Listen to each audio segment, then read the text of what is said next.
François Herman, animateur du CIPAGUA. Nous sommes ici sur le site du parc aquacole, l'Écloserie de Guadeloupe.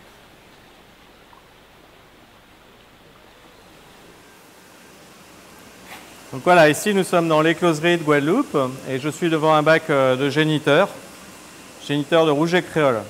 Donc un des paramètres essentiels en écloserie, c'est la quantité d'oxygène dissous. Donc il faut vérifier en permanence qu'il y a suffisamment d'oxygène pour les animaux. Donc ici j'ai une valeur de 83%, ce qui est tout à fait correct. Donc la prise de ces paramètres est essentielle puisqu'il faut garantir en permanence des conditions de milieu adéquates à la croissance et à la reproduction. Alors dans un bassin, nous avons un ratio, alors ce sont des bassins de reproduction, ce ne sont pas des bassins de production. Donc on a un ratio de 1 mâle pour 3 femelles et à peu près 4 poissons au mètre carré. C'est ce qui nous donne l'optimum en matière de production de larves sur cette espèce.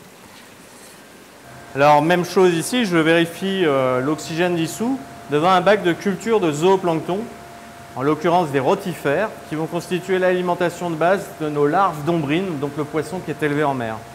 Alors ce poisson est tellement petit au départ que sa bouche ne lui permet pas d'avaler de grosses proies. Donc on est obligé vraiment d'élever quelque chose de microscopique qu'on appelle du rotifère. Donc normalement nous devons recevoir des larves de Martinique qui vont éclore à l'Ifrémer de Martinique et on va les recevoir si tout va bien d'ici 2 jours. Donc là, tous les jours, il faut vérifier que les rotifères se reproduisent de façon correcte, poussent de façon correcte. Et pour ça, nous faisons des observations à la loupe binoculaire. Et donc là, comme je le disais, on va recevoir cette semaine des petites larves d'ombrine. Et je compte ces rotifères, je vérifie qu'ils ont des œufs. Et on fait en sorte qu'ils se multiplient pour avoir un stock suffisant qui nous permettra de nourrir nos petites larves. Dans l'écloserie de Guadeloupe qui fournit les producteurs en post-larves de ouassou et en alevin de poissons, qu'il s'agisse des rougets créoles ou des ombrines ocellées. Le CIPAGUA regroupe la totalité des aquaculteurs. Malheureusement, nous sommes peu nombreux.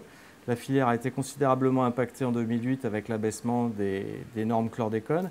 Et aujourd'hui, notre priorité, c'est le développement de la pisciculture marine, puisque nous sommes sur une île et là, il y a du vrai potentiel. Alors 2014 est encourageant pour nous parce que pour la première fois depuis des années, on a vu émerger des projets. Donc on a 3 projets en mer, 2 projets de pisciculture marine avec l'ombrine ocellée et un projet d'algoculture dans le grand cul-de-sac marin.